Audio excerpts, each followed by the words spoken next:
Good morning. Good morning.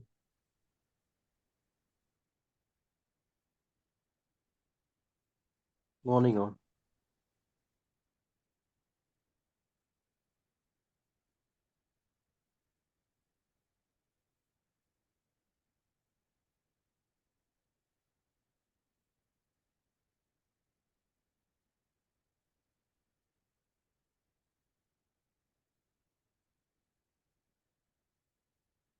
So in this session, mainly we are discussing about the calculation of federal income tax.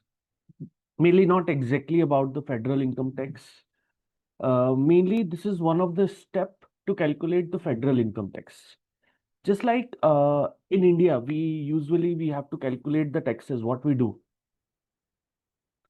Just like in India, if we have to calculate the taxes, the first thing we have to do is we have to calculate the income from all the five heads. Just like we have a salary head, we have a house property head, we have a head from business and profession, we have capital gains, we have other sources. So this is how we have a lot of incomes.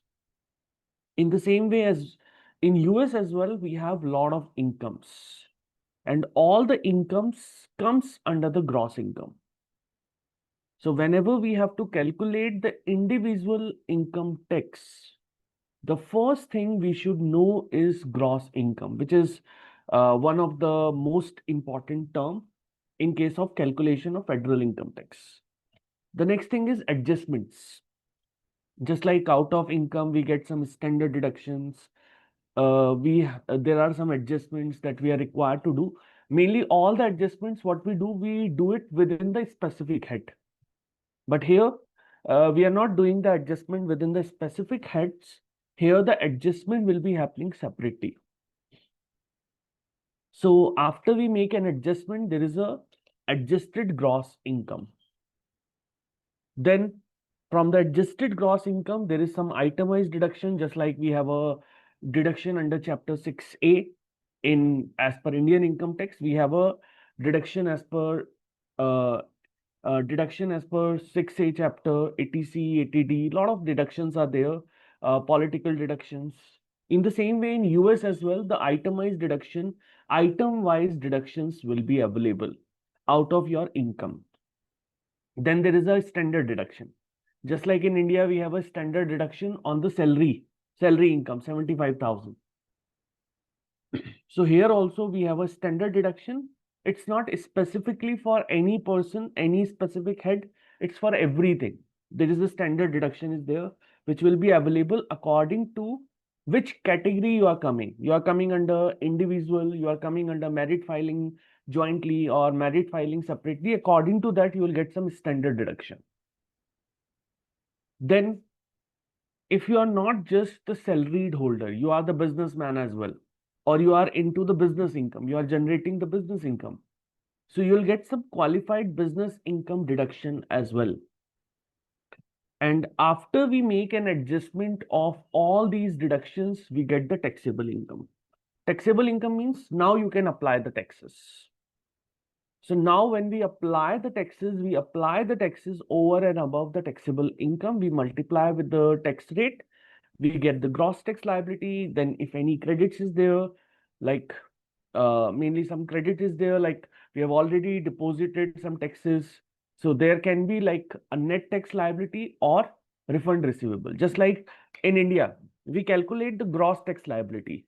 Out of that, if any TDS have been deducted from our salary, from our income, if any TDS have been deducted, that will be adjusted. So that is a credit. And if gross tax liability is lesser than what TDS the government have deducted, so in that case, we receive the refund. And if the TDS deducted is lesser than our gross tax liability, so in that case, there is a net tax liability. We have to pay more amount to the government. So that is about the calculation of federal income tax. And mainly this is for the individual only. So in this session, mainly first we are discussing about the gross income.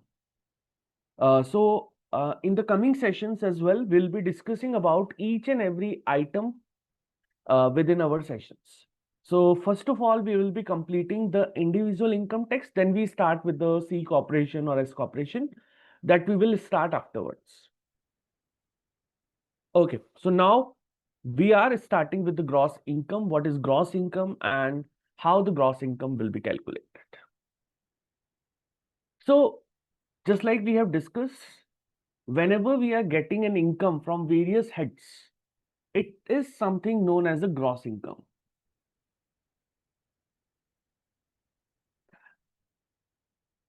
So Internal Revenue Code defines the gross income as all the income from whatever the source. So I think same thing we have discussed. Either you are getting a salary income, either you are getting income from your hobbies. Like suppose I know I like to invest in the stock market.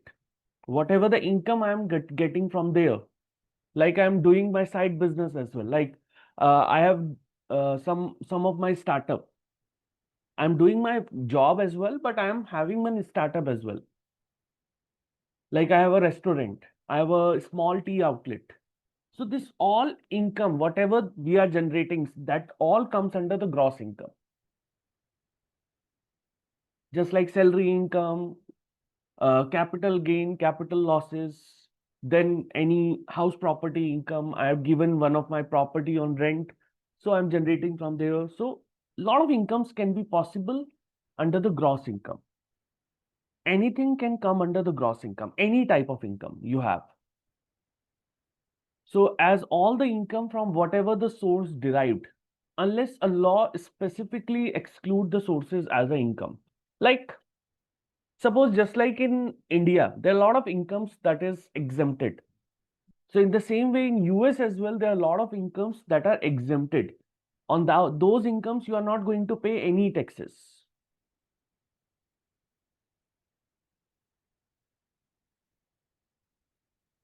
So specifically exclude the source as income means just like if you are earning the interest on municipal bonds, interest on municipal bonds. So if you are earning the interest on municipal bonds, this is something I would say is exempt from tax. Mainly, you are not going to pay any taxes on this income. So that's why they are saying unless a law, statute or law is same thing, exclude the source as income. If you are getting anything by investing in the municipal bonds, and there are a lot of other things as well. If you are investing in these bonds or these instruments, whatever the income you are generating out of it will be exempt from tax.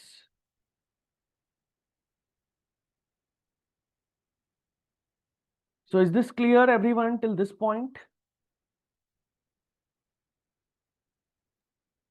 Yes, sir. Anyone else? Okay.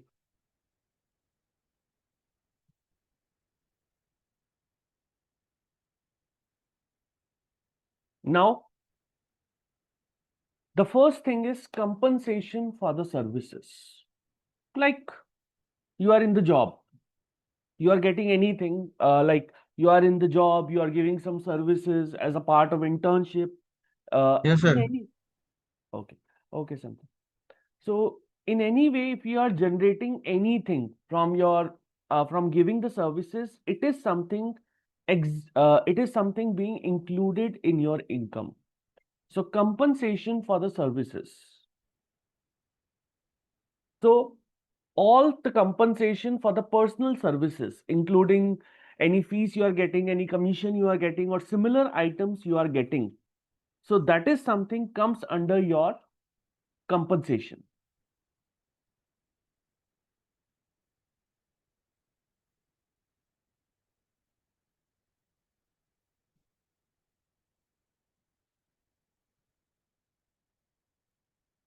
Guys, just one second, just one second.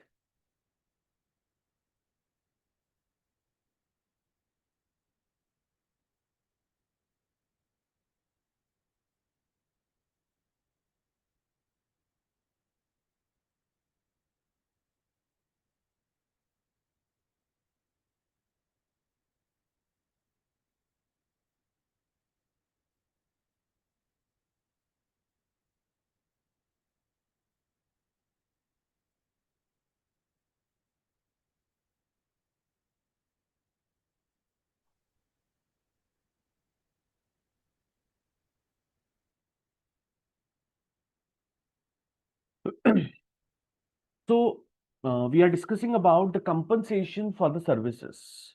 So all the compensation for the personal services, including like you are generating the fees, you are generating the commission, you are generating the similar item is the gross income regardless of the form of payment.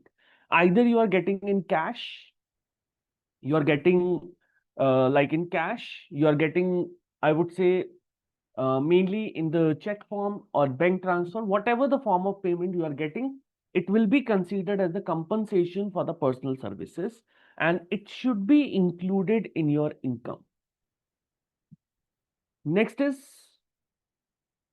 the next thing is all the wages, including tips. Like, just like in India, if you heard about when you are earning the salary, you'll get Form 16. In the same way, in the US, if you are earning any income, you are earning any wages, any salary, then there is a form W-2 will be issued. That is for the wages and the tax statement. So how much taxes have been deducted from your wages? That all is the part of this W-2 form.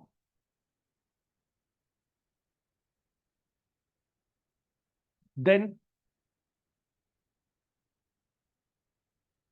so I would say the mainly if you are earning any of the income in form of wages, that will come under form W-2. And mainly form 10440 is being issued. So like if you are receiving the wages as a household employee, like mainly in that case, you have to report it to the employer. So normally the employer knows about it. So as an household employee, if you are getting a wages, so an employer is not required to provide a form W-2 to the taxpayer if the employer paid the taxpayer wages of less than $2,800. So if you are getting the wages and you are getting the wages less than $2,800 in 2025, so there is a limit for that. So if you are earning the wages, you are getting the wages and you are getting the wages of more than $2,800 in 2025, then only the tax will be deducted, otherwise the tax will not be deducted. Then any tip income the taxpayer did not report to the employer will be added. Any sort of like some excess benefits you are receiving uh, uh, over and above what salary income you are getting, what compensation you are getting, that will be something included in your income. Then if an employer transfers the property to an employee at less than its fair market value, the difference may be an income to the employee and treated as a compensation for personal services. Like the employer is giving you a property of $10,000. This is a fair market value of property as $10,000 and you will be getting it in $5,000. So whatever the difference you have not paid, whatever the benefit you are making. So here you are making a benefit. What benefit you are making? You are making a benefit that you are only paying $5,000 for a property of $10,000. So whatever lesser you are paying, whatever the benefit you are making, because if today I want to sell this property, I want to sell this asset, I can easily sell it at 10,000 because fair market value is 10,000. But I'm only paying 5,000 for this asset. So 5,000 is something that will be a compensation for my services. Then if I am earning any scholarship, I am getting any fellowship received from room, board or incidental expenses, then these are the part of gross income.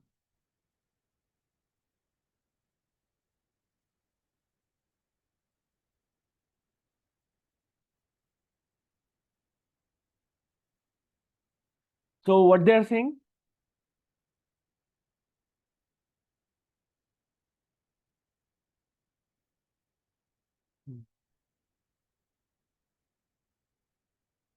So if I am receiving an scholarship or fellowship covering the room, board, incidental expenses, these are considered as the taxable income. Then, if reimburse employee expenses plans, any under non-accountable plan, employee reimbursement advances are included in the gross income. Like, suppose my company is saying that you have to travel to Mumbai or you have to travel to some other part of India. So I'm traveling from Delhi to Mumbai. So if anything is non-accountable, so mainly this is an accountable plan. And whatever the reimbursement, whatever the advances I'm getting, that is something cannot be added in my gross income. Why? Because I'm incurring the expenses. And that is completely accountable. I'm not doing it from my behalf. I'm doing it on behalf of the company. So this will be an expense of the company, not my income. So I'm just traveling on behalf of the company and they will be giving me the compensation. So that is not a part of gross income. But if suppose there is an unaccountable plans, means I am traveling, I'm getting an advance, but it is not fixed. It's not accountable. It cannot be counted anywhere. So it is something is an unaccountable plan and employee, whatever the advance reimbursement employee is getting, it is the part of gross income. Then let's move to the next point. Under accountable plans, only reimbursement exceeding the actual expenses are included in the gross income. Now, just like I'm saying, I'm traveling to Mumbai, and to travel to Mumbai, I have paid for the ticket, air ticket. I have paid like 5,000 rupees. I paid 5,000 rupees for air ticket. Then I paid the cab expenses to travel to the location where I have to give my services. Suppose that will be 800 rupees. Then there is a food expenses, lot of expenses. And the total expenses I have incurred is, let me say, 18,000 rupees. But I have received a reimbursement of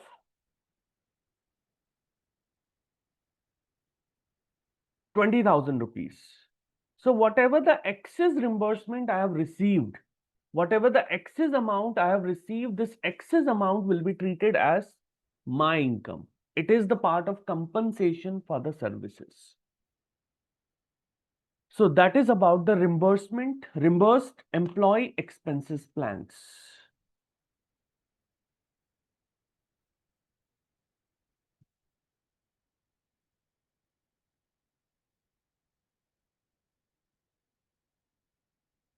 Is this clear, everyone? The compensation for services, just have a look, take a minute, have a look into it, and let me know if anything is not clear.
Guys, can we move to the next topic then? Yes, sir. Okay. Anyone else? Any doubt, anything, any word, any point not making sense? Just let me know.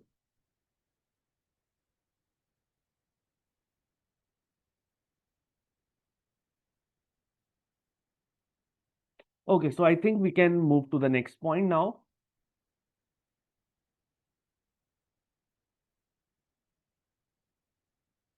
So now we are coming to the next thing. Qualified reimbursements for moving expenses incurred by the members of the military are excluded from gross income. Just like in India, if you heard, mainly uh, if somebody is working in military, they are not required to pay any taxes. Mostly their income is tax free. But in US, this is not the case. In US, if somebody is working in a military and they will be incurring any expenses, ultimately, suppose if they are incurring any moving expenses, so that is something cannot be excluded from the something cannot be included in the gross income. But if any extra reimbursement they are getting, then yes, it should be included in their gross income and it will be taxable as well. This is mainly incurred by the members of the military and are excluded from the gross income. So if reimbursement is not for the qualified moving expenses, if there are no qualified moving expenses or the taxpayer is not a member of the military, the reimbursement is included in the gross income. Like if you are incurring any moving expenses, you are getting a reimbursement of any moving expenses. Like I have a job in Delhi, and from Delhi I am moving to Mumbai. And from moving from Delhi to Mumbai, the company is making me the payment of 1 lakh rupees. The company is saying, okay, no problem. You are incurring a lot of expenses because of us. So we are giving you 1 lakh rupees as a part of reimbursement for the moving expenses. So in case I'm not a military employee, if I'm not a member of military, so definitely I will not be getting any sort of benefit. And this all 1 lakh rupees I have given is something added in my gross income. But in this case, even if I am somehow I am a member of the military. So what happened? It will be known as if it is a qualified reimbursement. Qualified means it is allowed as per IRS. So it will be a qualified reimbursement and it will not be added in my gross income. But if it is not qualified, I'm getting extra over and above my income or not allowed as per IRS. So if I'm getting that, so it is not considered as an qualified reimbursement and it will be included in my gross income. Next is employer contribution to qualified retirement plans and elective deferrals. These are not included as an income upon contribution. Like employer is contributing to the qualified retirement plans. Some retirement plans that is being allowed by IRS or some elective deferrals where I'll get the payment in the future, where I'll get benefit in the future. If employer is adding anything in these plans, making any reimbursement for these plans, employer contribution, then it will not be added in my gross income at the time of contribution. But instead, the contributions and earnings are included in the income and tax at the time of distribution.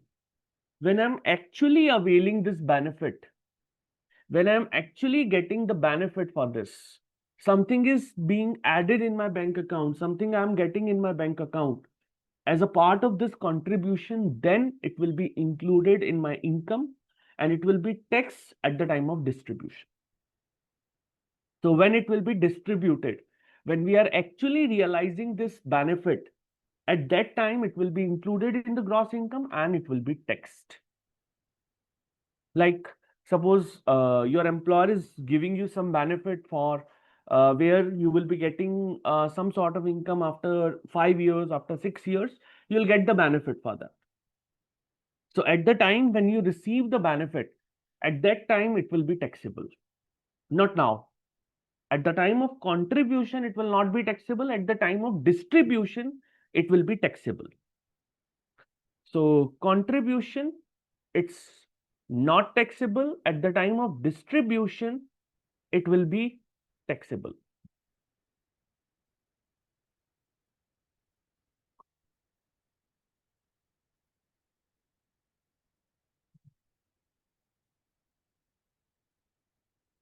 Please have a look, everyone. Any word, anything not making sense, just let me know so that we can move to the next point, interest and dividends. Hello. Yes, yes, Pratik, please. Sir, is there any list of qualified reimbursement? There is a list of qualified reimbursement, but it is actually not being tested in the exam because list is very large. Like there are approx, just like in India, if you can see, like uh, there are a lot of expenses, there are a lot of reimbursement, which is actually considered as a qualified reimbursement, mainly not for normal employees, for the government employees. Like if you are going with the traveling expenses, and traveling expenses will be paid through this mode, and it will be paid to this person, this company, then it will be considered as a qualified reimbursement. So if you are following anything related to IRS, like IRS is saying that you have to just pay your moving expenses like this, or whatever the reimbursement we are doing, you have to incur those reimbursement amount like this. So that is a qualified way. And if you are following the set rules, set process, then it will come under qualified reimbursement. There is no specific list that, okay, you have to incur this expense, you have to incur this expense. If mostly what happens, like if you are into military, and because of war, because of any reason which is required in the interest of the country, and you are traveling from one place to another, then it, whatever the reimbursement you are getting for that, it is a qualified reimbursement. Mostly this is something I will add in this provision. This is something written in the provision, that as a part of a war, or as a part of the situation where it is important that you should travel from one place to another as a part of contribution for the country, then it will be considered as a qualified reimbursement, and it will not be included in your gross income. Okay, thank you. You're welcome. Any other point? Anyone else?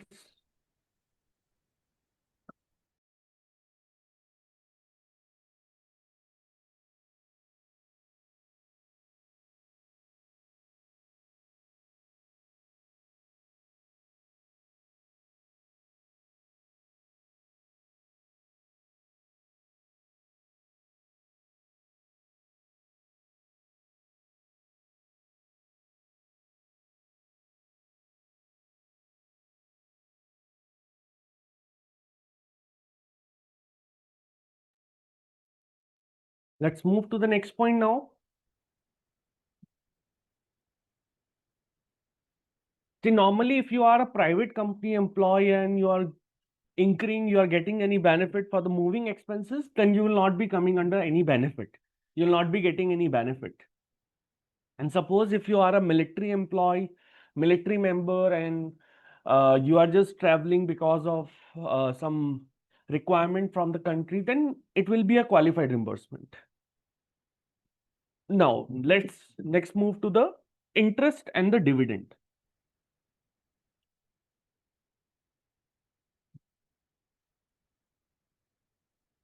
So mainly, whatever the interest income you are earning, interest income is a gross income, part of a gross income for the tax purposes, unless an exclusion applies. So when it comes to interest income, it includes a lot of incomes. Like I would say the interest income will include, interest income can mainly includes like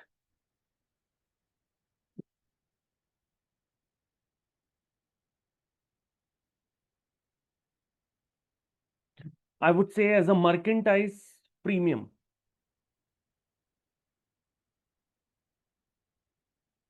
What is mercantile premium? Like Guys, if you have any bank account in any like private bank, what they say, you'll get a lot of offers. Just like I'm getting from my bank on the regular basis, like they are giving me the offer that if you fund 50,000 in your account, if you fund 50,000 rupees in your account by 30th July, then you'll get some goodies.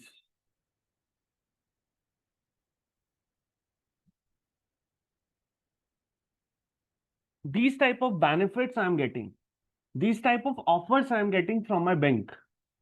So that is something known as a mercantile premium.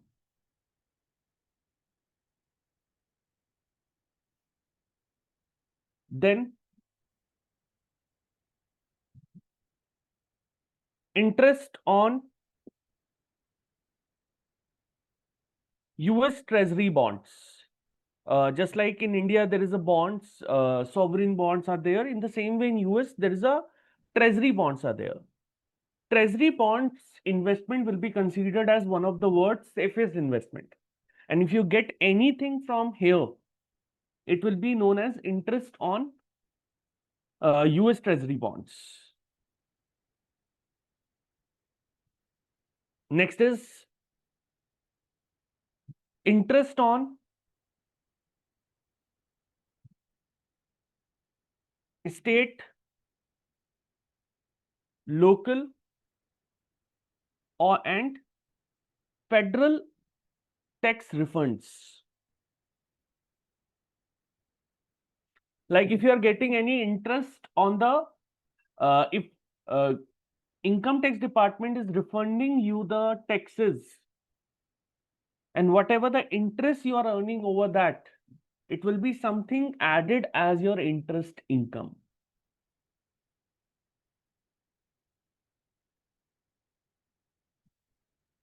So what they're saying, generally the payers of interest income send the taxpayer form 1099 INT. This INT means for interest, listing the interest income amount.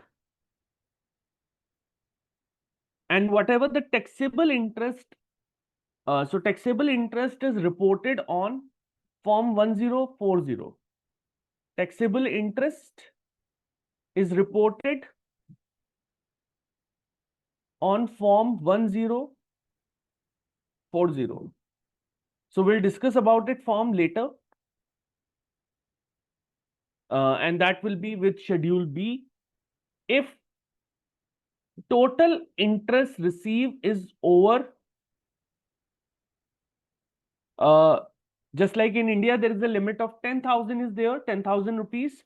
In the same way in US, the limit is $1,500. So you can include the taxable interest in your form 1040 with schedule B if the total interest received is over and above $1,500. If it is not $1,500, then it will be exempted, not taxable. But if you are getting less than 1,500, it will be exempted.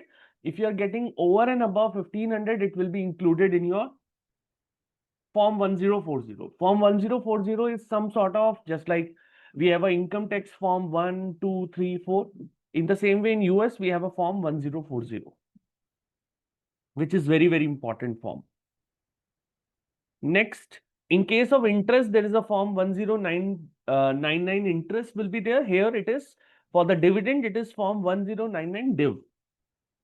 So payers of the dividend send the taxpayer form 1099 DIV, listing ordinary and qualified dividend amounts. Normal dividend or qualified dividend. So now we are discussing something about the ordinary dividends. What are the ordinary dividends? So ordinary dividends are reported on the form 1040 with the schedule B if,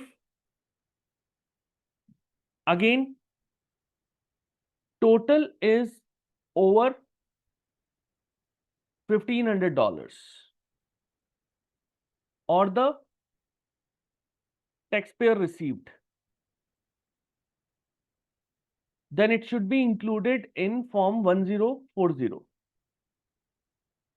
Either you are receiving as a nominee, either you are receiving as a normal person, then ordinary dividend actually belong to someone else, then also it will be added in your income. Suppose you are a nominee and you are getting the dividend on behalf of someone else. If you are getting over and above 1,500, still it will be, if you are getting over and above 1,500, then it will be included in your Form 1040.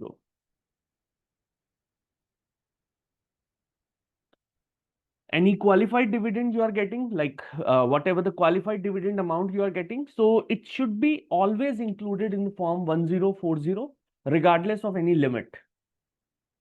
If there is a qualified dividend amount, it should be included in the Form 1040, regardless of the amount you are receiving. And it should be added in the ordinary dividend total. So ordinary dividend is a normal dividend. Whatever you get normally.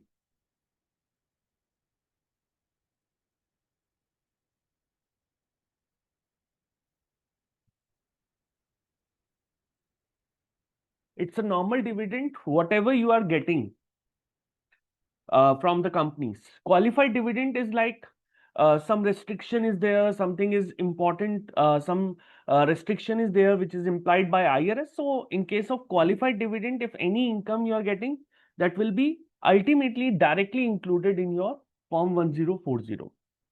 No 1,500 benefit, $1,500 benefit is there for the qualified dividend. Okay. So guys, just let me know if anything is not making sense here.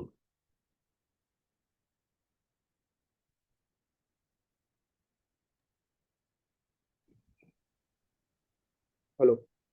Yes, Pratik, please. Sir, if anyone getting a dividend from foreign investment, Can you please repeat again? uh, if anyone is getting the dividend from foreign investment, just like Okay. in stock, in Indian stock, Right.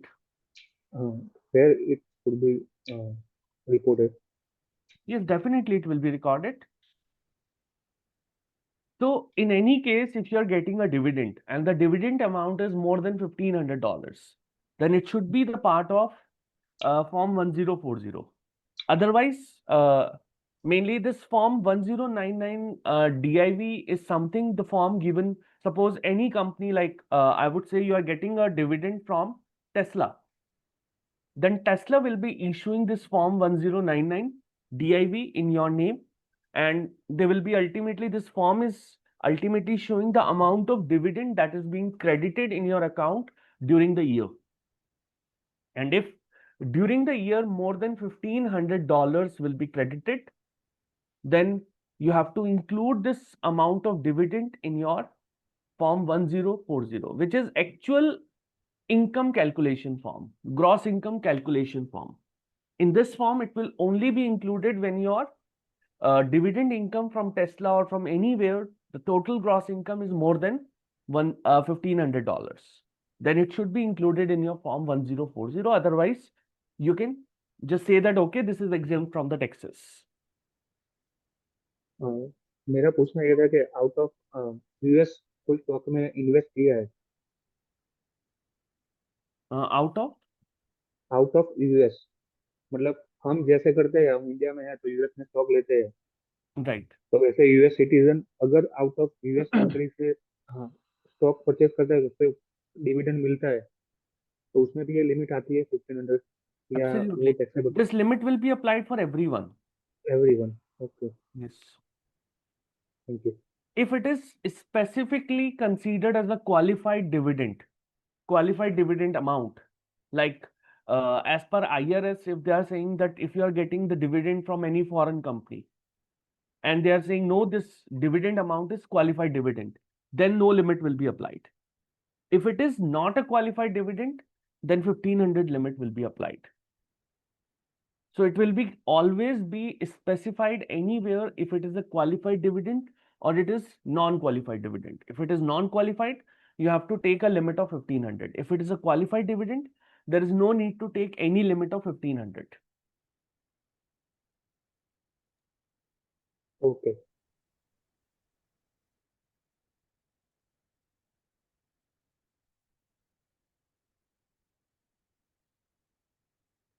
Any doubt, anything else, everyone? Yes, Jaya Kumar, Parmanand, Santu, if there is any doubt, you can discuss it. Okay, so I think we can move to the next point now. Okay, so here we have a next point, taxable state and local refunds or the credits. So what will be that?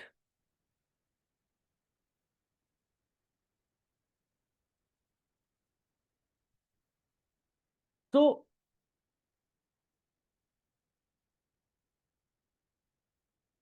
now they are saying,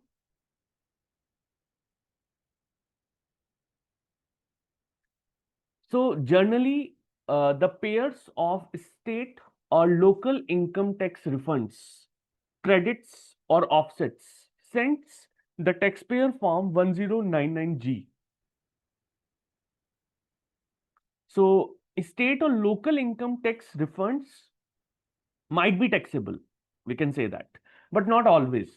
So form 1099G, the payers will typically send this form showing the refund amount to report. So when the tax refunds are not taxable, if the taxpayer did not itemize the deduction in the year they pay the tax, if there is no itemized deduction, then the taxpayer refunds are not taxable. If the taxpayer did not deduct state and local income taxes in the year they paid the tax, then no refund is taxable. So what they are saying, let's understand it.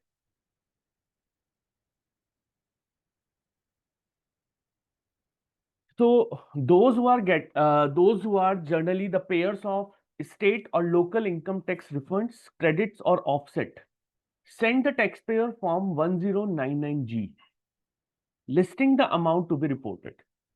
So whenever you are getting a refund, you will be getting this form in which they will be specifying that this is the amount that will be actually being refunded. Out of the refund amount, I would say the refund amount can be taxable as well, can be non-taxable as well. So none of the refund is taxable if in the year the taxpayer paid the taxes and the taxpayer did not itemize the deduction, or if any of the one will also happen, then the refund will not be taxable, or did not deduct the state and local income taxes. Let me take one example. Suppose there is a person, John. John paid $5,000 in state income taxes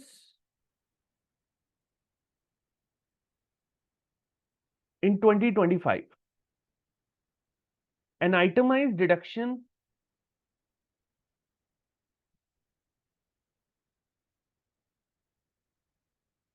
on his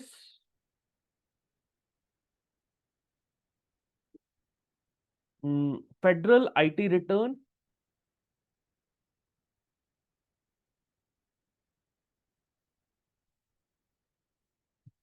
including the state taxes. So in 2024, he received $1,000 of state income tax refund.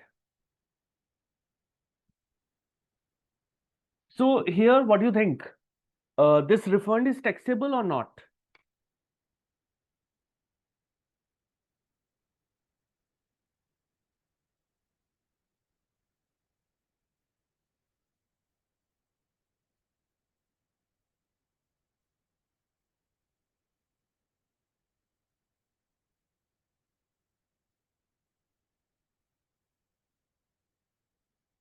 So here, if you can see, John itemized the deductions and claimed the state tax deduction in 2023.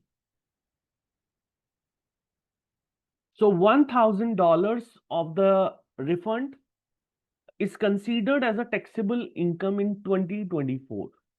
So according to my example, itemized deduction has been considered on his federal IT return, including the state taxes.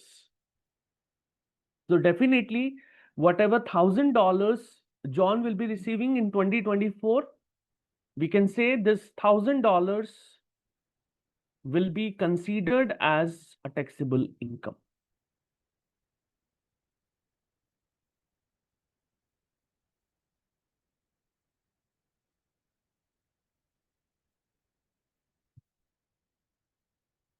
But if John will not be taking any itemized deduction, is not deducting any state or local income taxes, then it should not be considered as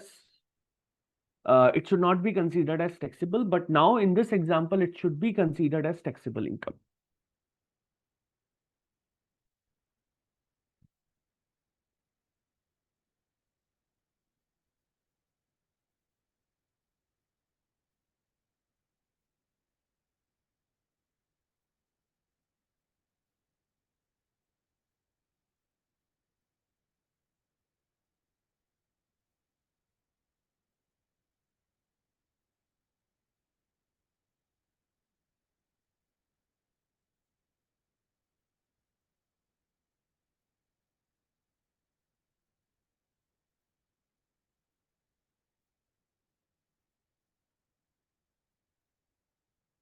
Okay, so now we are moving to the next point.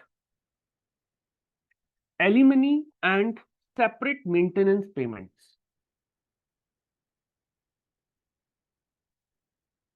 So what is the alimony payment? Can anybody please explain this point? What is alimony payments and why this alimony payment will be made?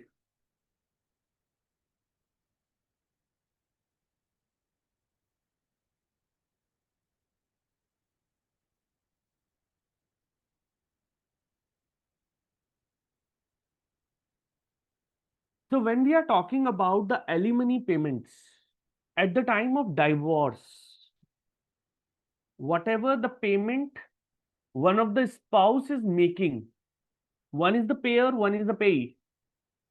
Whatever the payment the payer is giving to the payee, in that case, it will be known as alimony payment. So alimony and separate maintenance payment are included in the gross income of the recipient. Suppose whoever is the recipient, it will be considered as the gross income of the recipient and are deducted from the gross income of the payer for the divorces executed before 2019. If there is a divorce and there is a divorce between Mr. A and Mrs. A. So if there is a divorce between Mr. A and Mrs. A, and that divorce is being executed before 2019, so whatever the alimony amount Mr. A is giving to Mrs. A, that is like $2,000 on monthly basis, and on yearly basis, $24,000 Mr. A is paying to Mrs. A. So this $24,000 will be treated as Mrs. A's gross income, part of the gross income. And for Mr. A, it will be treated as an expense. It will be treated as an expense, or it will be treated as a deduction from the gross income. So a payment is considered to be alimony even if paid to a third party. So when it is paid in cash, when it is paid because of written divorce or separation instrument terminated at the death of the recipient, normally it will be terminated at the death of the recipient, not designated as other than alimony if it is given for the child support. So now we are coming to the payment to a third party. if the payment is given to a third party for the benefit of the payer's ex-spouse. So this is, I think this is something. For the benefit of the payer's ex-spouse are considered the qualified alimony payment if all other requirements are met. That it will be paid in cash, it will be returned as a part of return divorce agreement. So then it is considered as a qualified alimony payments. So any payment to a third party, we are giving a payment to a third party for the benefit of payer's ex-spouse. It is considered as a qualified alimony payment if all other requirements are met.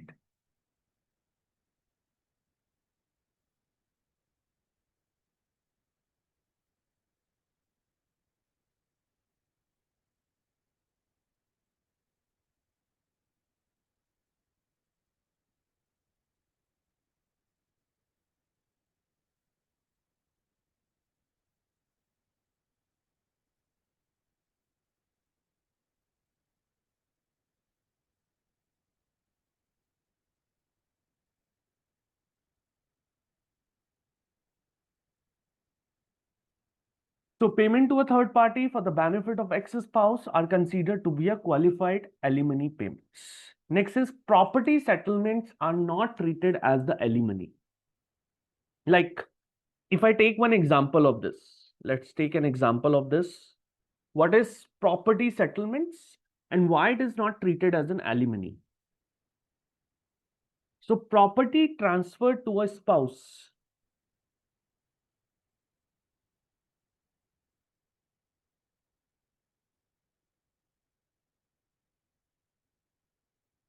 So if property is transferred to a spouse,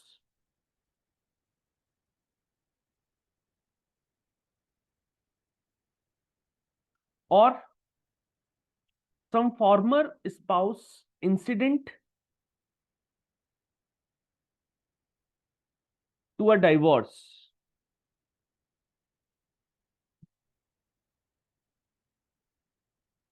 means what they are saying? What they're saying, any property is transferred to a spouse or some former spouse, that incident to a divorce. Because of this, the divorce is happening. Incident to a divorce means the transfer of property within 1 year after the date of the marriage ceases, or transfer of property related to the cessation of the marriage. Then it is an incident to a divorce. Because of property transferred, it leads to a divorce. So this transfer by the gift. So if we will consider this transfer as a transfer by gift, it is treated as a transfer by gift. And if it is considered as transfer by gift, then it is specifically excluded from the gross income. You cannot add it in the gross income of the payee.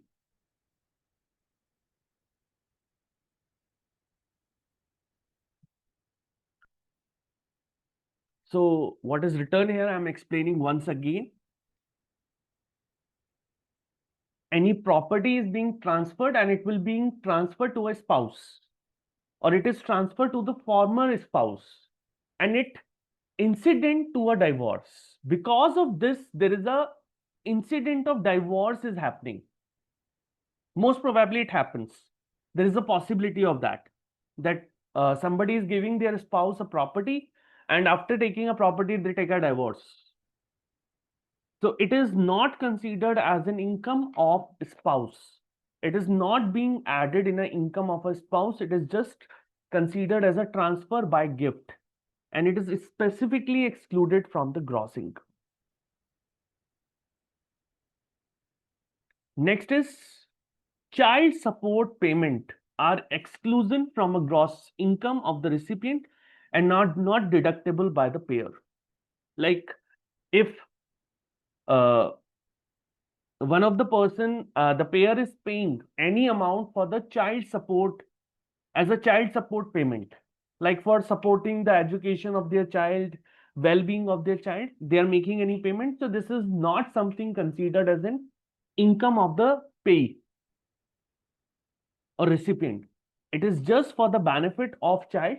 So it is excluded from the gross income of the recipient.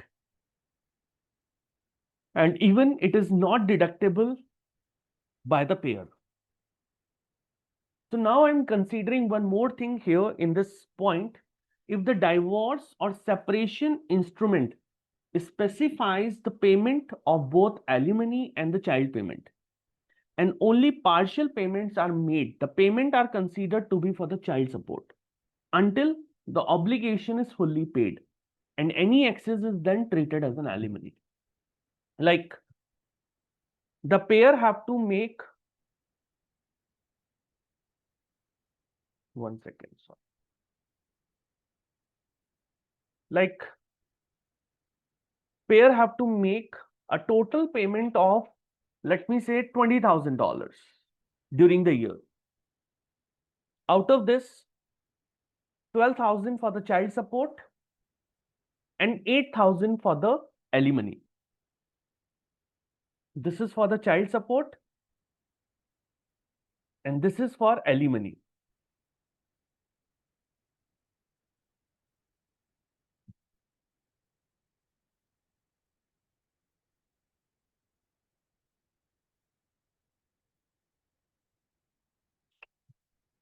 So ultimately what will happen in this case? If suppose out of this 14,000 is being paid, then we can say the payer has paid 12,000 for the child support and 2,000 for alimony. We will consider this. And only 2,000 will be added to the gross income of pay. And now we are coming to the next point. For a divorce that is being finalized after 2018 or after 2019, the alimony is not deductible by the payer and is not included in the gross income of the recipient. Now, after 2018, any of the divorce is finalized and alimony have to be paid. So payer will not get any deduction and it will not be included in the gross income of the pay. No deduction will be allowed for the payer and no income will be increase of the pay. If any pay is getting an alimony income, their income will not be increased with that. That is for the divorce that is being finalized after 2018.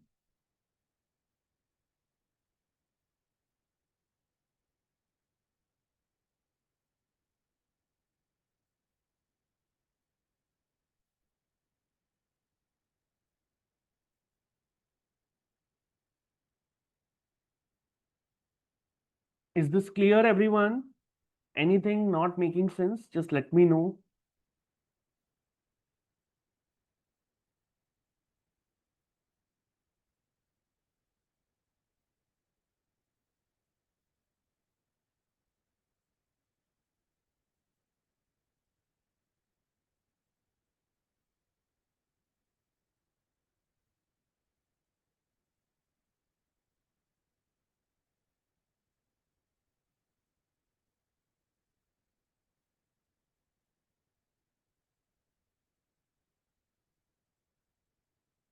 Okay. So I think everyone is clear. Yes, Pratik, Santu, Yes. Jaya. Okay.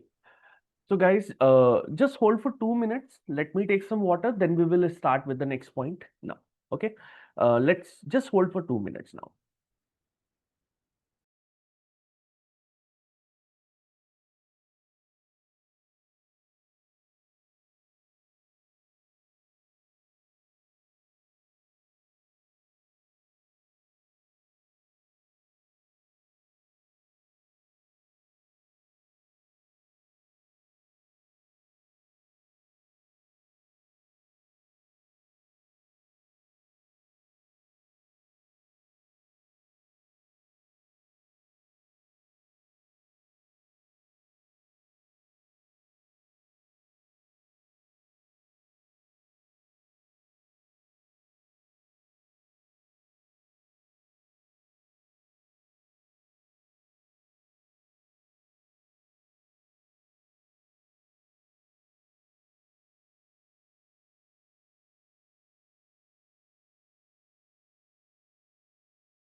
So let's start everyone with the next point, business income.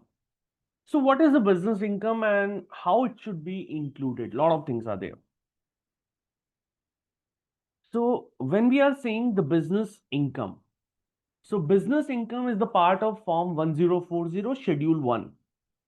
So it is a separate schedule, Schedule 1, that is being prepared for the business income, where we will show the business income or the loss. We will also show the rental, real estate, royalties, any partnership income, any S corporation income, any trust income that should also be included as a business income. The first, we are talking about the taxpayer operating a business as a sole proprietor or disregarded entity report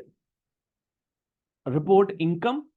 Either they are working as a sole proprietor or as a disregarded entity. Disregarded means it will not be registered anywhere. If you are a regarded entity, it means you have registered business. You have a partnership business, you have S corporation, so you are registered somewhere. But as a sole proprietor, there is no need to register anywhere, so it is considered as a disregarded entity. They report their income and expenses on Form 1040, and there is a separate Schedule C that need to be prepared. And Form 1040 Schedule 1 and third line will be there for showing the income, business income or loss. So net earnings reported on Schedule C for the reporting self-employment income are included in the gross income. If I'm showing any self-employment income, that will be reported as a part of gross income. So generally the amounts that are received in advance for the future goods, if any of the advance we have received for the future goods and services, these are required to be included in the year of receipts. Mainly for the income tax purpose, we do not apply the accrual concept. So we normally apply the cash basis. As and when the cash will be received, as and when the expenses will be paid, it will be regarded as the income or expenses as per income tax books. So like if we receive an advance for the goods to be delivered in the future,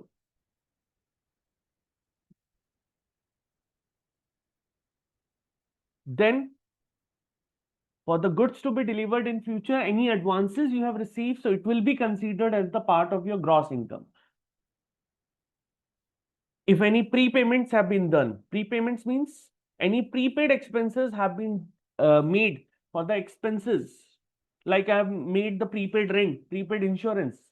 So this will be treated as your expense. Either it is providing the benefit in the future or now.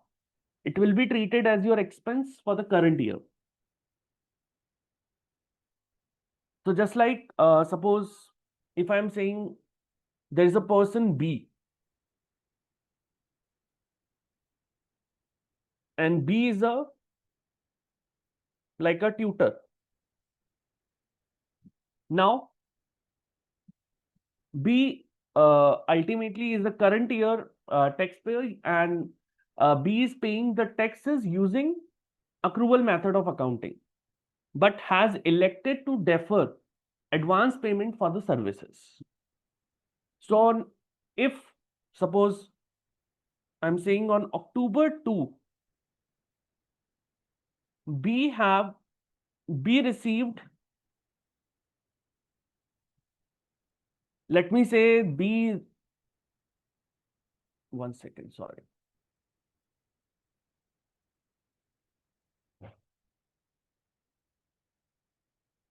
Suppose I'm saying the B received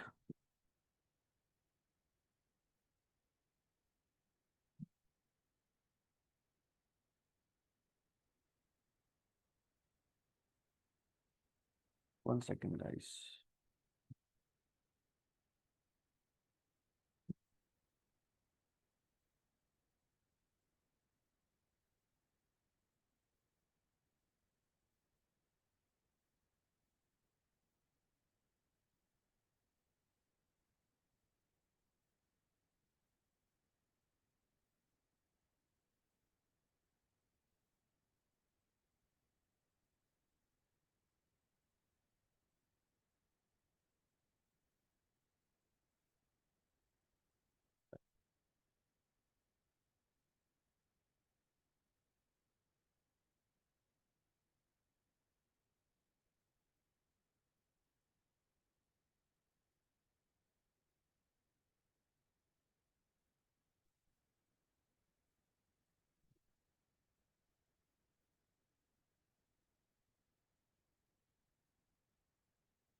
Okay.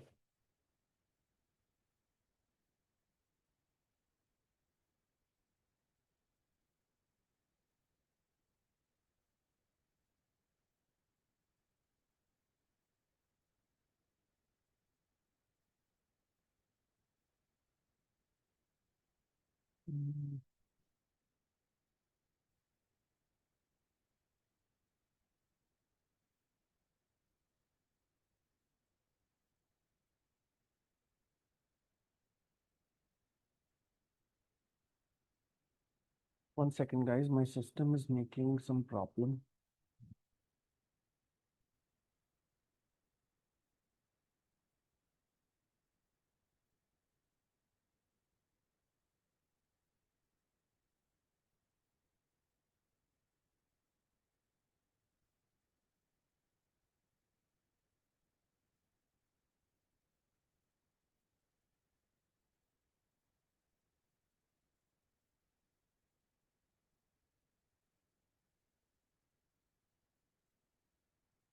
Just one second, guys. My system is making a problem.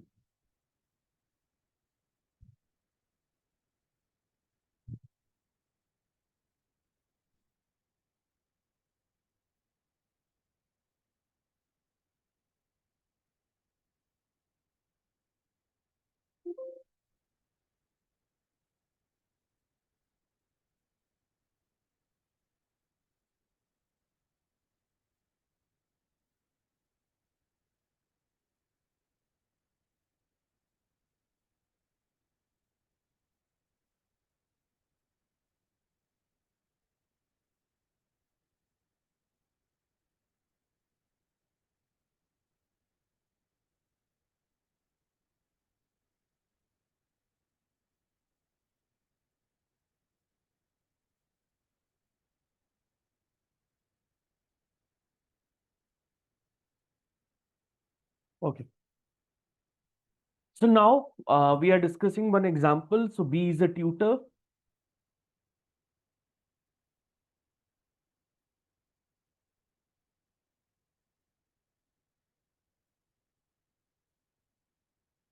So suppose if I'm saying on October 2, suppose B received some amount as a part of a contract which begins on the which begins in the current year.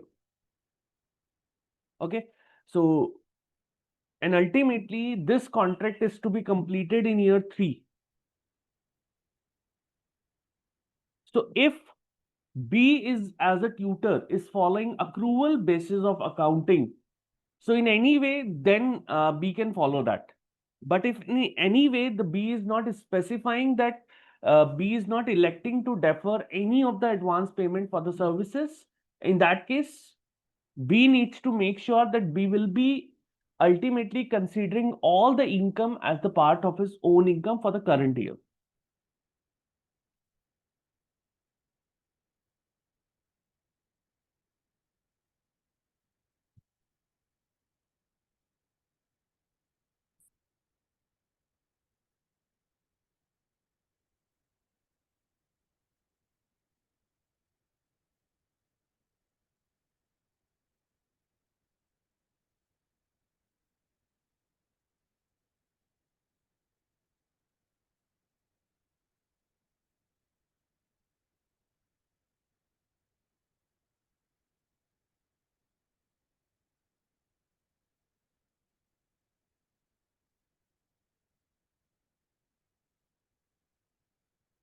So suppose B received $4,800 for 36 lessons, out of which 8 lessons to be provided during the year and remaining in next year.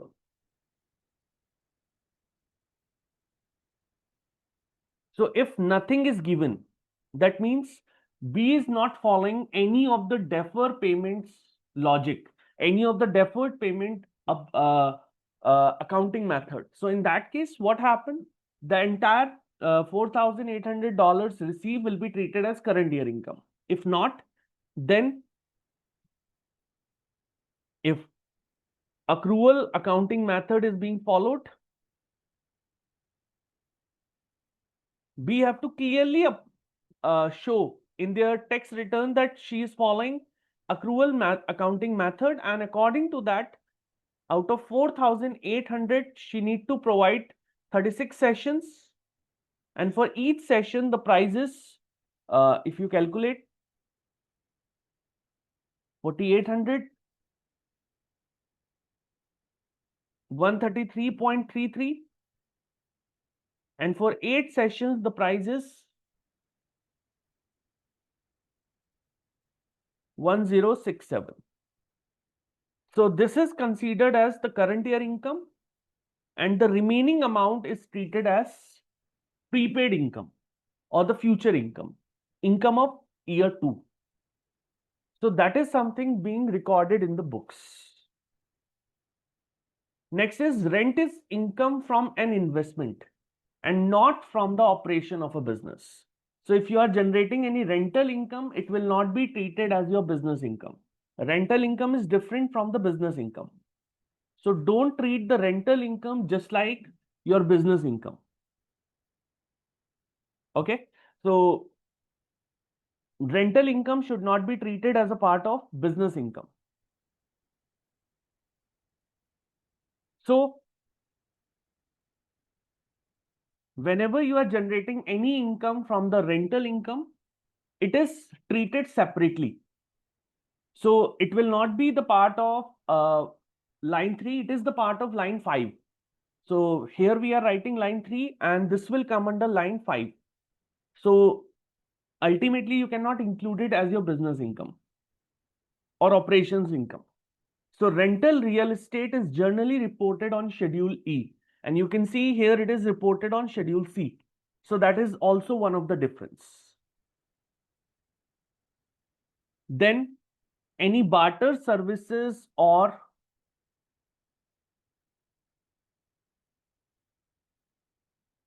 so I would say the bartered services or goods that are included in the gross income at the fair market value of the items received in exchange for the services. Like I exchange the goods. Like I have given the fair value of the goods given is,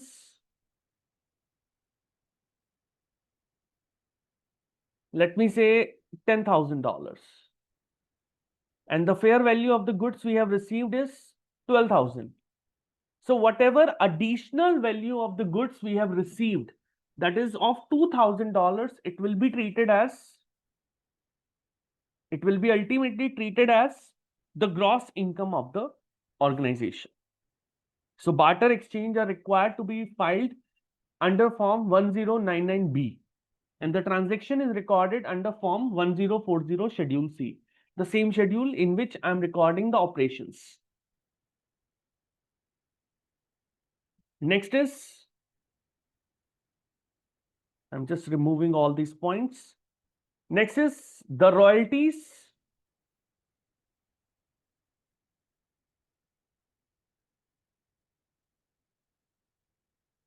The royalties are payments to an owner by the people who use the right belonging to that owner. Thus, royalty constitute the gross income. Suppose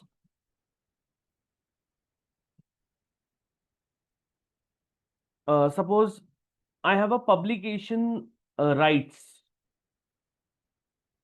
for one of the writer.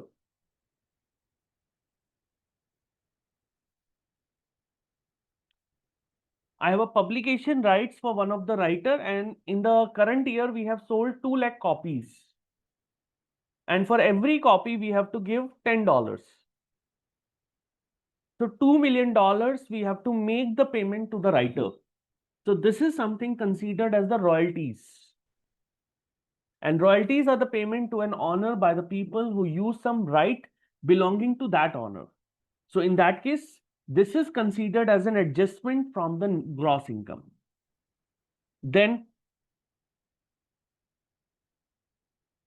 the partner's share of partnership income is included in the partner's gross income, whether distributed or not. So ultimately, suppose I'm a partner in the partnership, and according to partnership agreement, I have 30% share in the profits or losses.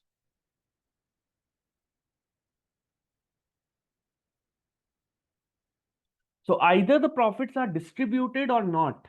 Suppose if the partnership firm is making the profit of $50,000, then 30%, that is $15,000, will be considered as my income.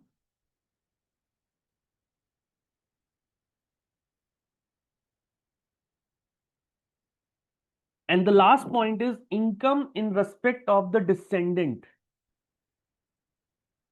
Income earned but not received before the death, and distributed income from an interest in an estate or trust are included in the gross income. Now let's take one example for this.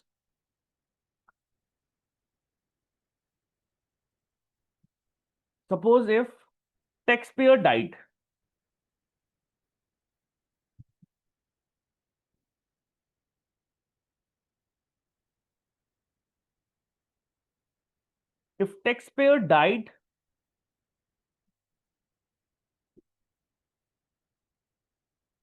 before filing a return, so the taxpayer's spouse or some representative generally files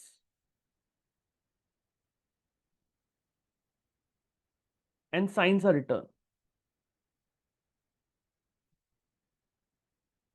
So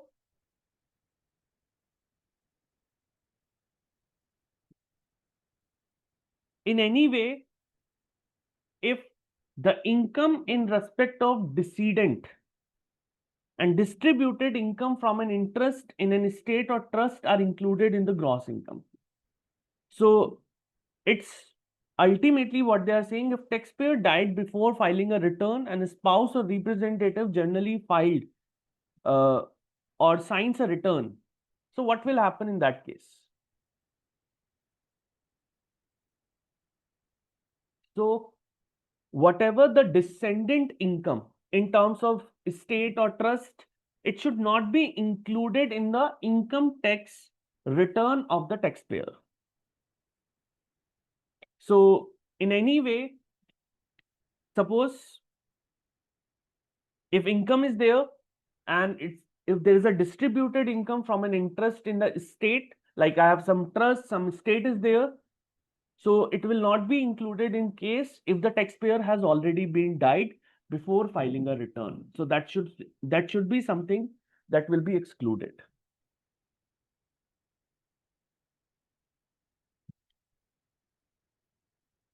Now, okay, so first, before we move, I'll like to take your doubts. Then we will be moving to the next point.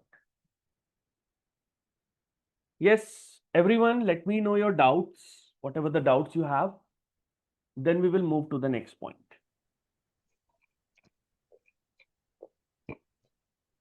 Hello Yes, Pratik, please. Sir अभी आपने बोला कि जो ये last point है income in respect of descendant, Right. हाँ तो आपने बोला कि वो एक्सक्लूड होगा, लेकिन यहाँ पे इंक्लूड इन ग्रॉस इनकम लिखा है, included in gross income. Can you please repeat again? आपने अभी जो लास्ट पॉइंट बोला हाँ, इस टैक्स पेयर डाइट, तो जो right. इंटरेस्ट इन एस्टेट और ट्रस्ट है वो included in gross income, notes में ऐसा लिखा है कि इंक्लूडेड इन ग्रॉस इनकम, लेकिन आपने एक्सप्लेन किया उसमें आपने ऐसा बोला कि एक्सक्लूडेड फ्रॉम ग्रॉस इनकम। तो एक बार एक्सप्लेन कीजिए ना। Okay. Let me explain it with the help of one example as well. Okay. Yes, let me include. Except this, any other point?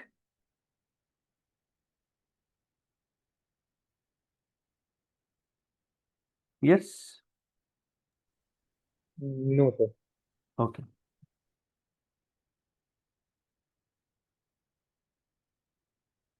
So I'm just discussing entire things about this point. So income in respect of a decedent. Like when I'm talking about the income in respect of decedent, it includes the income earned but not received before death, such as any unpaid salary, any wages, any deferred compensation, any retirement plan distribution can be there. Then, so if there is any income in respect of decedent means income is earned but not received before the death of a taxpayer, like any unpaid salary, any deferred compensation, any retirement plan distribution, it is not being received. It is earned but not received before the death. Then uh, ultimately the income in respect of a decedent, it is included in the gross income of the recipient, whether it is a state, it is a trust, or it is a distributor. Like somebody who is a, like I am a person, like there is some person, Mr. A, who died. So whatever is his earned income, what happened? Whatever is his earned income that is received after his death, so that should be included in the gross income of the recipient. Recipient can be uh, the spouse. Recipient can be, like I would say, can be a estate, can be a trust, can be any beneficiary. It will be included in uh, a recipient's income. Now, if the taxpayer dies before filing the return, the spouse or personal representative files and signs the return. But now there is a concept of cash versus accrual method. So now we are discussing about the cash versus accrual method. Like if the cash method taxpayer is there, so then there is a different scenario. If there is a accrual method taxpayer is there is a different scenario. If there is a cash method taxpayer is there, so it only includes the income received before the tax in the final income tax return. Amount not received before the tax are not includable if it is a cash method taxpayer. If it is an accrual method taxpayer, like the person who died is an accrual method taxpayer, then any income accrued before the death in the final tax return, mainly it should be includable. But any amount that is not accrued before the death is not includable. In case of the person who is died, the person who died, like Mr. A has died, and Mr. A is a cash method taxpayer. So cash method taxpayer means only includes the income that is received before the death.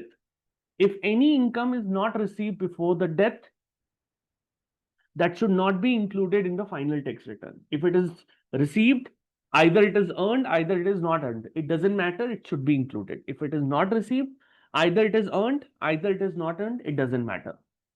In case of accrual method taxpayer, any income accrued before the death in the final tax return, then it should be included.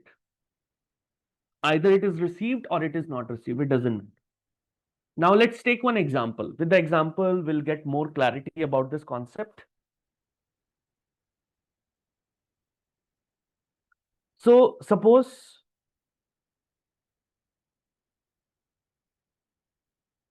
there is a person A.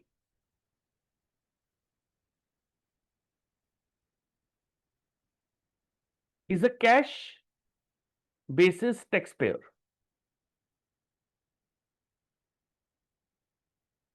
Passed away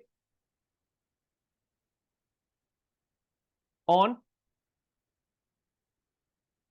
December 31, 2024. At the time of death,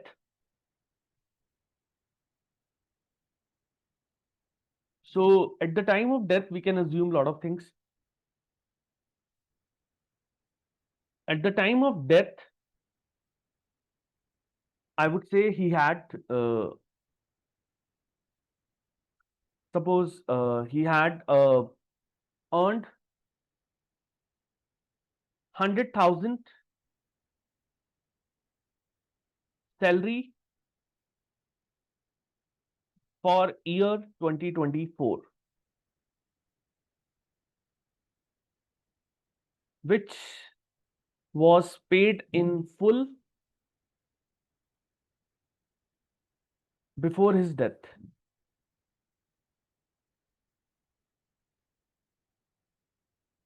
Second thing is a bonus of, let me say, $22,000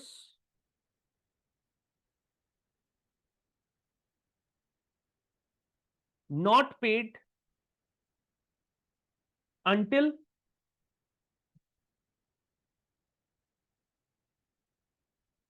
2025. So in this case, we can say what will be included in the income tax return? The final income tax return that is being filed on December 31st, 2024, or that is being filed for 2024, only $100,000 of the salary earned and received before the death would be included in Mr. A's final income tax return in 2024. And whatever is the bonus amount, 22,000 bonus, which was earned but not received before the death, would be considered as the income in respect of a decedent, and would be included in the gross income of the person who is filing the taxes. The person who is actually the recipient, the spouse, the trust, the estate, anyone can be a recipient. And it will be included in their income, not in the income of Mr. A. So that is something, is an example and the concept.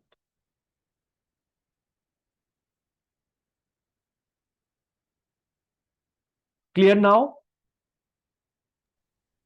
Yes, sir. Thank you. Anyone else? Any doubt to anyone till this point? Okay. So now we are coming to the next concept, a guaranteed payment.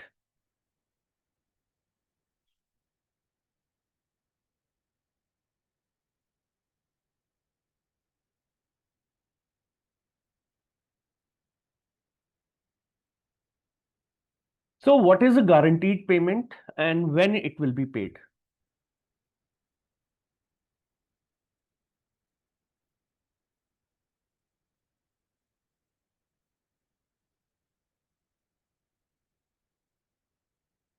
So guaranteed payments are the payments that are made to a partner for the services rendered or for the capital used, determined without regard to the partnership income.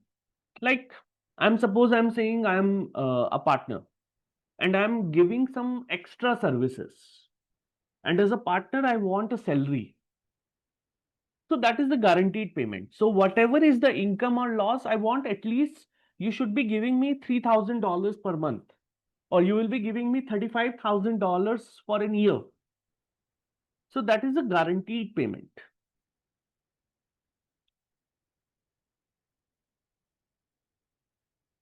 So what they are saying, guaranteed payment is like, I'm giving you the extra services. If I work somewhere else, I'll get $35,000 on a yearly basis. So you have to pay that amount to me. Either the firm is in profit or in loss, it doesn't matter. You have to give it to me.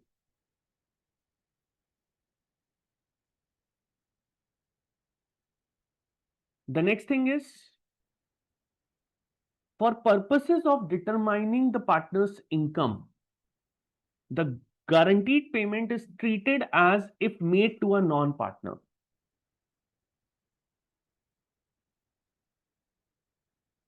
So we can say that the partner separately states the guaranteed payment from any distributive share. So distributive share is separate. So what we do normally, I think everybody have made the partnership books. In the partnership books, what we do, whatever the guaranteed payment we are doing to a partner, that will be treated as an expense. And after that, whatever the final income we get, that final income will be ultimately considered as a, what we can do with that final income ultimately will be treated as a distributive income. The payment is ordinary income to the partner. The payment is reported in the tax year in which partnership makes the guaranteed payment. Recipient of a guaranteed payment does not directly affect the partner's AB in his whatever the partners share in his or her partnership interest.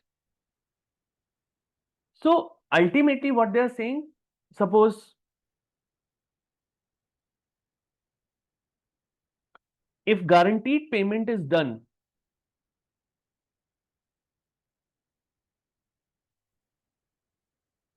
if guaranteed payment is made, then what will happen?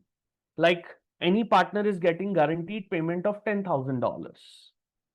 So this $10,000 will be treated as an expense of a partnership firm.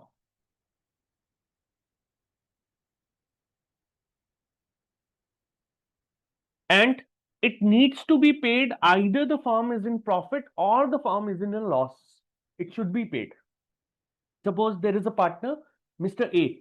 He receives a guaranteed payment of $10,000 for the services rendered to the partnership. The partnership's income for the year is 100,000. Let me say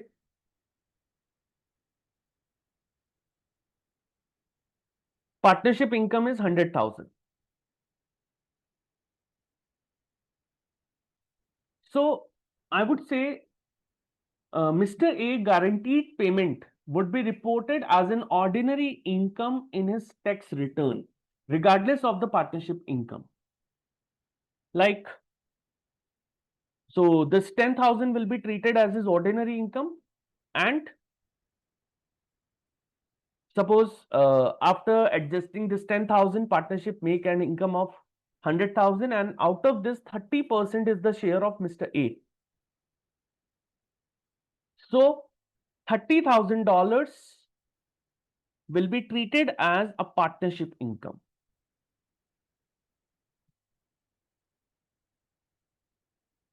So 10,000 will be treated as a ordinary income, and this $30,000 will be treated as a partnership income.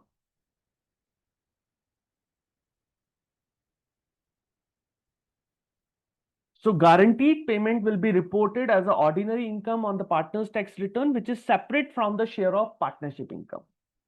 So that is something we have to do with the guaranteed payments.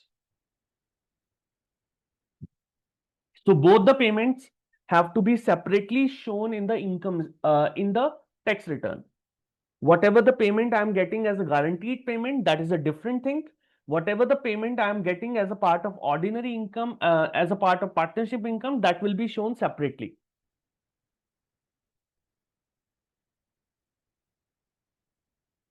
So whatever the partners share, that will not be affected by the receipt of guaranteed payment. We cannot say in this 300,000, 30,000, 10,000 is already included. No, both the incomes are separate and it will be separately shown in the income tax return.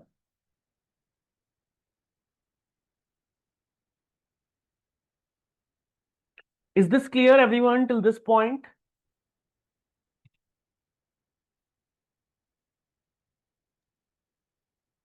Yes, sir. Great. Now we are coming to the next point, investment income. What is an investment income and how the investment income will be recorded in the books?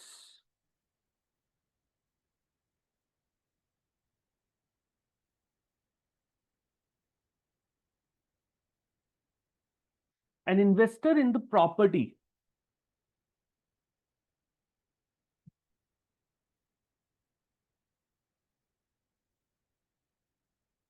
So what they're saying, an investor in the property seeks a return of the investment capital and the gross income from the investment, which may be in the form of gains, interest, royalty, or the dividend.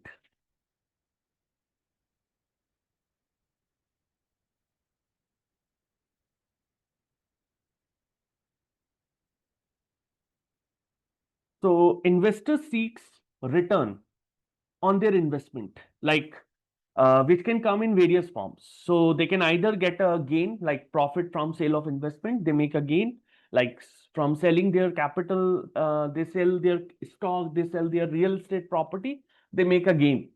Then the interest, like if they're investing in the bonds, they are investing in the debt instruments, they'll get the interest, like bonds, when they invest in the bonds, they invest in the fixed deposits, they get the interest, they get the rent, they get the royalties, like if they have any made any payment from the intellectual property, on the intellectual property they get the royalties. If they invest in the shares, they'll get the dividend. So all the investments, I would say, it is all the investment income is subject to the taxation, whether whether the taxpayer withdraws the cash from the investment or not. Investment income is the part of the gross income. When distributed, it is reported on the taxpayer's tax return. No withdrawal is required, I would say. Even if the taxpayer does not withdraw the cash from the investment, the income is still taxable. So they are saying the gain, a gain on disposition of investment property, is generally the net increase in the value of the property. Like I purchased the property at 100,000 and the value of the property is 120,000.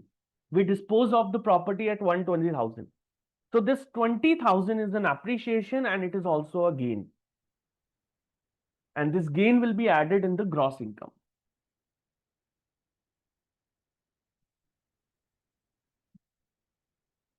Then I think there is some, yes. For the realized gain, we have this, ultimately this method we have to apply. Total money received and to be received. So whatever the total money we have received and we have to receive. Then fair market value of the property received and to be received. Amount of liabilities that is being transferred with the property minus any selling expenses minus liabilities assumed. So whatever the total money that is being received and to be received, any fair market value of the property received to be received, any amount of the liabilities that is being transferred with the property, any selling expenses, we need to adjust that. Any liabilities we have assumed, that is also being adjusted. And finally, we get the realized amount. And out of realized amount, when we adjust the adjusted basis is the cost according to the Income Tax Act.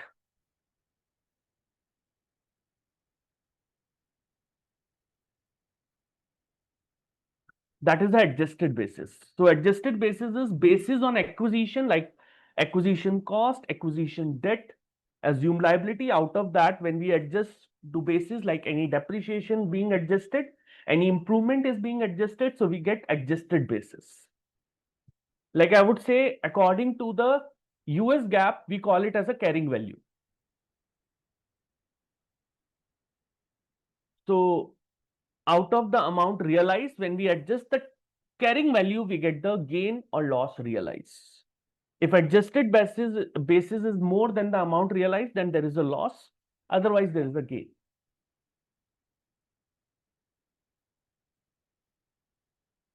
Then any realization of investment income occurs upon a taxable event, such as disposition of the property by a sale, by exchange. All the gains realized is recognized gain unless legal provision provides for its non-recognition by way of exclusion or deferral. So whatever the gain we realize, that gain will be treated as a realized gain till the time the law, the statute do not provide any provision for non-recognition by way of exclusion or the deferral.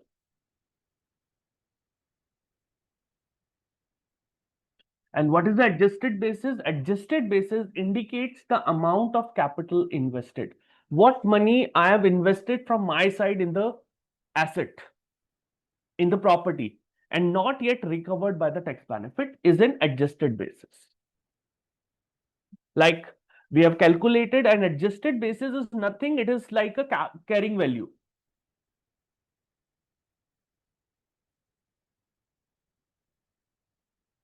So carrying value is nothing. Whatever more value we are expecting to realize from an asset, and it will be calculated as whatever the acquisition price,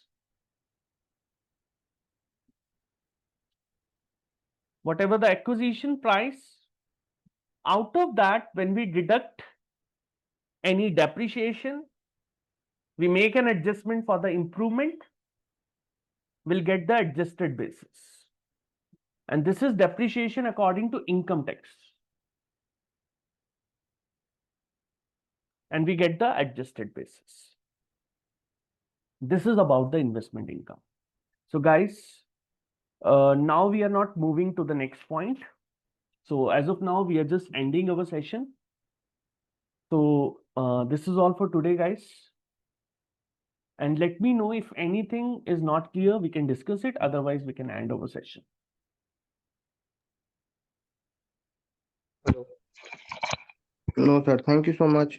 You're welcome, Santu. Yes. Okay. Thank you so much, everyone. Thank you for your time. Bye-bye. Take care. Bye. Hello. Yes, Pratik. Yes, you can ask. Sir हाँ sir, ये आपने जो presentation दिया वो हमको मिल सकता है PDF या Yeah, फिर sure. I'll share it with you. I'll share it with sir, and sir will share it with you directly. Okay thank you sir. Okay. Also need to me. Okay, sure. Yeah. Thank you. Thank you, everyone. Bye-bye.